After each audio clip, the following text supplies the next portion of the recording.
strips out all the sugars. Next, they strip out all the carbs.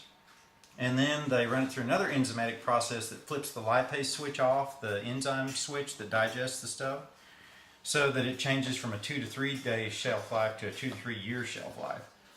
I mean, it's one of the most high-tech processes ever. And this is actually, I guess this is the third product we get from the U.S. So most everything we get from South America and Asia because the soil's so strong. All right, so here I'm letting all my secrets out now. So Wow, so the first thing, if you can see inside this has got like a hunk of ice here. yeah. So what I do is I start with Kangen water is what we're going to use, Kangen 9.5 water.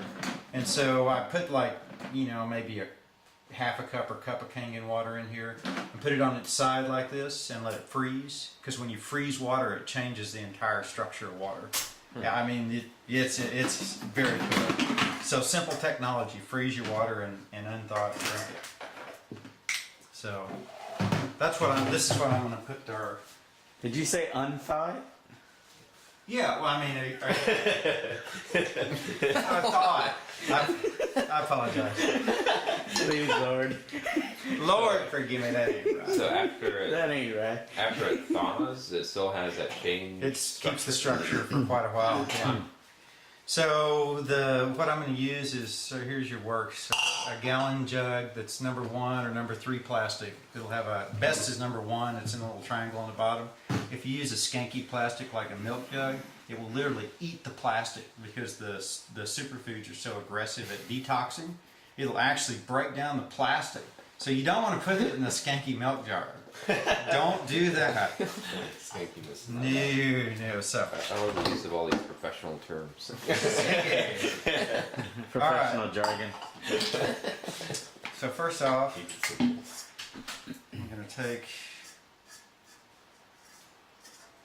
I'm going to use a lot less than the recipe calls for. So this is 3/4 of a cup of agave, and I just washed my hands a minute ago. So I'll take that, and then this is Kangen water also. And I like the 9.5 because it's got a really nice structure.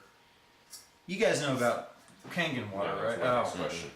All right, so Kangen water means it's water that's been processed with electrolysis. So the ORP level is extremely negative. What's ORP? So ORP is the oxidative index of a material. Everything's got an ORP level. And if it's positive, then it causes oxidation or rust in your body. And if it's an antioxidant, then it'll either repair or protect against rust. And I mean, we're primarily water. People always ask me like,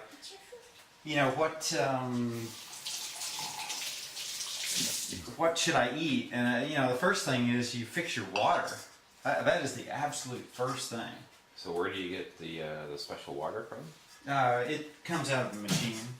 We'll go upstairs in a minute. I'll show you what it comes out of. That's one of my favorite little gizmos. So next I'm going to put in 3 tablespoons of Tocos, and this gives did you smell this? It's way nice. It's got kind of a malt flavor. Take a little snifferoo there. Good stuff. So here's a little trick. If you put chocolate in this blender, it gets all caked on the sides. So I'm going to blend this up first, and it's going to make a dome of foam. So when you drop the chocolate in, the foam will keep it off the side of the blender.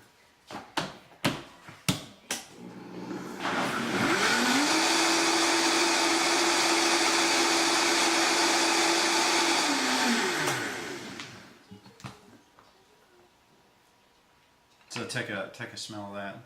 It smells like vanilla ice cream. Oh, wow. Is that cool? Smell that? Yes, take a smell. Yeah. So yeah, if you're making vanilla ice cream, there's your base right there. It's just the best ever. And then if you put like a little bit of blue-green algae, this blue-green algae we were talking about a minute ago, just maybe like a half a teaspoon per gallon, then that changes the freezing characteristics of the material, so it'll freeze more like ice cream too, instead of just coming out a big block of ice. So I'm using a half cup here, so this is 1.5 cups. See how the foam keeps it off the side there? Way slick. It took me a long time to figure this out. After you make thousands of batches of chocolate.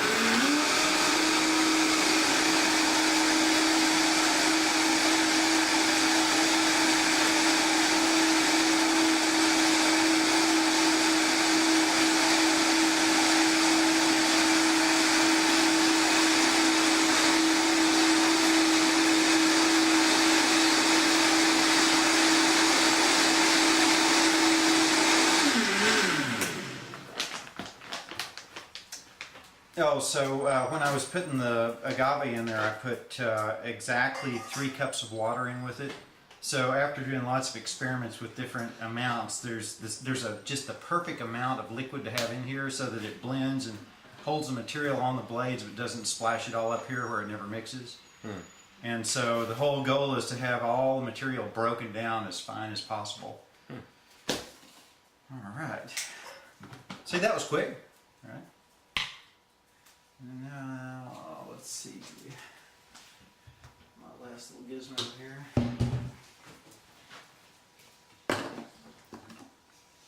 And I usually make this by the gallon because I'm way too lazy to come in and make it by the blender.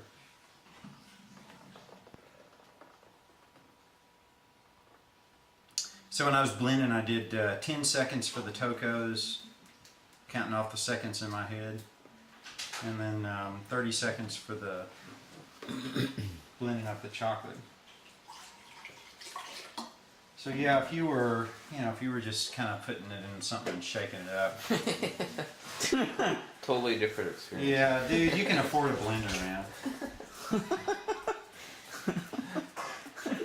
I think you might even already have one. But we like the Vitamixes. There are a lot of really high-powered blenders, and I like the. Blendtec is good too, especially those portable ones. A lot of people have those. Yeah, the Blendtecs are good, and there's a particular frequency that they put out that bothers my ears, so I tend to go with the Vitamix usually. You're adding extra water, is that Yeah. normal? Yep. So, because I'm making a gallon at a time, so I'm just going to fill this up to the gallon mark here, Oh, okay. and then we'll have food for however long. So I usually drink a liter or 2 of this a day. That's another reason that people have less of an effect is they're just drinking too little. Oh, what's a liter? How much is a liter? This is a liter. A liter's a quart. I apologize. For those of you that don't have yet to understand the metric system, a liter is basically a quart. Like a bottle of liquor. There you go. So Make it quick. Y'all make just give us a shake here. So also because that ice is in there, it gives a really interesting structure to the water and really bumps up the negative ORP quotient of the water. So there you have it.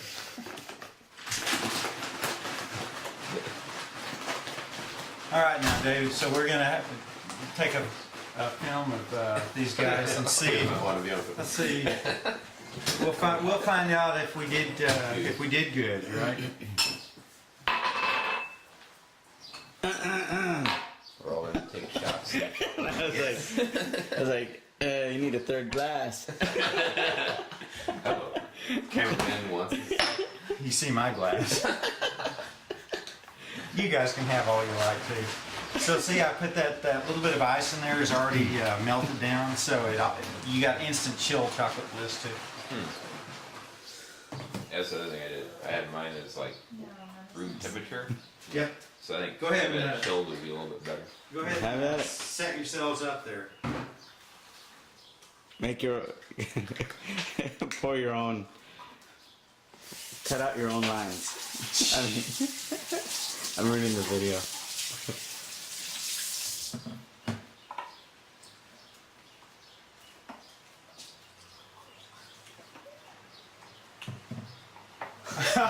Is that better than yours was? Yeah. Mine was like chunky and Oh no, man. kind of warm. And Oh, that's just wrong, man. Real food.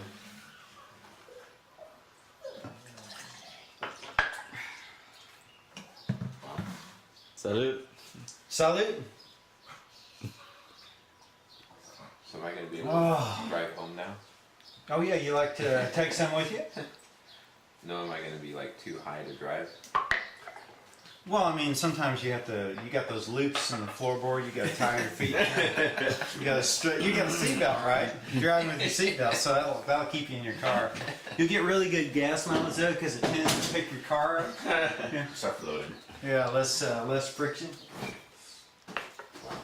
So I choose to know how long is that video on the timeline there? 11 minutes and 54 seconds. Yeah, so 11 minutes, and I could probably do this in my sleep in 5 minutes because I've done it so many times. So that's, we'll say 10 minutes at the outside for 2.5 gallons. So that's food for, I choose to know, however long it takes you to go through 2.5 gallons. And it's serious food. So how much do you drink a day? A liter? You I said? drink 1 liter to 2 liters. And then do you eat other stuff as well? Or? Yeah, usually once a day when the sun's high, usually around 2 o'clock. Your glass is empty. More? Sure. Ah, that's the spirit.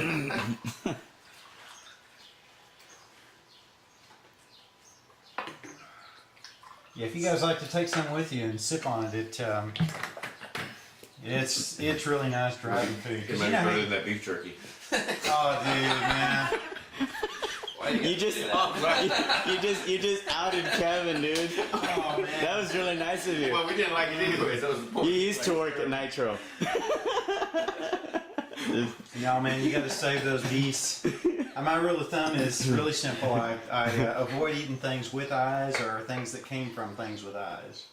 So no meat, dairy, fish, fowl. You gotta start them off slow, dude. They're just drinking chocolate and you're getting I give it. up everything I like. Oh, if you drink this for a while, was it easy for you to come upscale, David, when you were drinking this all day? Yeah, I mean, it's just, yeah. Yeah, the thing about nutrition is our bodies will crave the best source of whatever we require. So if all we know, all we know is what we know. Right. We don't know what we don't know. We know what we know. And so if all we know is how to get, for example, fats from things like meat and dairy, well, we'll go for dairy. Or if the only way we can get minerals is from meat, then we'll go for minerals. Or iron. If that's the only place we can get it, then our bodies will say, well, that's all I know, then we better eat some of that. Where are the fats in this?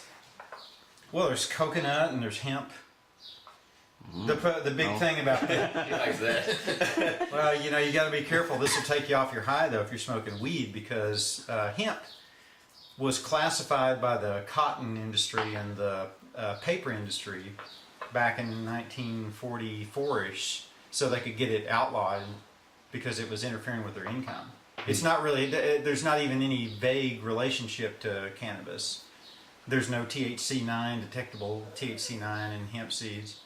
And in fact, it's really interesting that if you eat hemp seeds, and I'm talking about food hemp seeds, or what's normally called industrial hemp. Right? Yeah. So if you're eating hemp seeds, like if you eat a bunch of hemp seeds and then you smoke, or if you smoke and eat hemp seeds, the hemp seeds will actually bind to the THC and neutralize it. So if you're trying to smoke and get high, you won't be able to if you eat the real stuff, the real hemp. Cool. All right.